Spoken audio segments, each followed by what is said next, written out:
swore I would never even try to defend Milton Friedman, and I won't. But let me comment first on Dick's comment.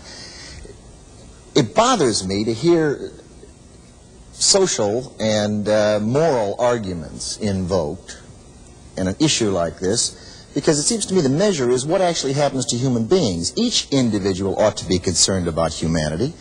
For a single individual who's unemployed, that's 100% unemployment. Absolutely. And we recognize that. I recognize that. But the real world is, if you, as the film did, go to India, if you want to see things that one can describe as inhumane and poverty and problems of human beings, they exist. And the test ought to be what works, what in fact will provide a circumstance that will be more dynamic and more productive in the world. It is true that in the long run we would all be better off with free trade. I agree with Milton. But it's the short run that matters. And in the short run there are serious adjustment problems. Now there's no question that the developing countries need access to markets such as American markets. And America needs them to export so that they can export more to developing countries. American exports to developing countries have moved from something like 20% of total exports to 30% over the last 10 years. But the adjustment is important, because what is happening at present is that it's not just a random group of workers that is affected by this trade. It's the most disadvantaged and underprivileged workers in America which are being affected. And they are by and large women and members of minorities in garments, in electronics. And I think that the adjustment consists of action on both the developing and the developed country sides. But let's take the American side. On the American side, the unions and industry, I think, have to get off discussion about moral issues and get their act in order. I couldn't agree more with Helen. I think there is a very valid income distributional problem involved here. Certainly society gets better off. Consumers get better off as a result of cheaper imports, and I'm all for that, and there I agree completely with Milton. But if the incidence of the adjustment falls on disadvantaged groups, then you would want to do something about it. It really becomes an ethical issue. But the other point which I think Milton does bring up, which I disagree sharply with, is suppose if foreign governments do subsidize and actively promote exports to you, should you just sit back and just say, well, you're going to be better off as a result of this? I don't think that takes into account the fact that the whole international system can break down as a result of what people perceive in pluralistic economies as unfair competition emerging. And I think this is really what you're beginning to see. So we do need some sanctions. I mean, I may receive stolen property, and I'm better off. Of course I'm better off. But if as a result of this I encourage theft, I think few people would agree that that was something one didn't want to worry about. Before I call in Milton Friedman on this, a reaction to the comments? Yes, really to Don and to Helen. Don, you choose to set aside, or you appear to choose to set aside the social and the ethical considerations. And not at all. What I said was you have to put the fact on a scale that there are social and ethical considerations with a free market or without one. And the tendency is for people to invoke morality only on their side and not to recognize that there are problems of human being in this world that are going to occur in each case, and the measure or the test ought to be what actually happens out there and address that question. But you must also very much consider the social aspect of this situation. Helen's comment, the short-term displacement. I have a question for Milton at this point. How long do you put as a timetable on the displacement of these people, of these workers? 5 years, 10 years, a generation? How long will it be before overall society, balances itself out and the individual is no longer hurt? Let me take your last question first and then go to your basic question. I have always been in favor of phasing out tariffs over a 5-year period, a 20% reduction a year for 5 years to give people time to adjust. Now to your fundamental issue. I thought I had heard every objection to my views imaginable.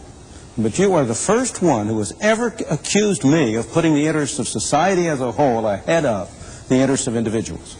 If there's one element in my social philosophy, my ethical philosophy that's predominant, it is that the ultimate unit is the human being, the individual, and that society is a means whereby we jointly achieve our objectives. I would argue that the social and moral issues are all on the side of free trade, that it is you and people like you who introduce protection, who are the ones who are violating fundamental social and moral issues. Tell me, what trade union represents the workers who are displaced because high tariffs reduce exports from this country?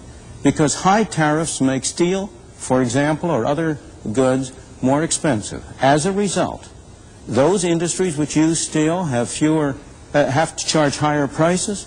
They have fewer employees. The export industries that would grow up to balance the imports, tell me, what union represents them? What moral and ethical view do you have about their interests? You still haven't answered my basic question.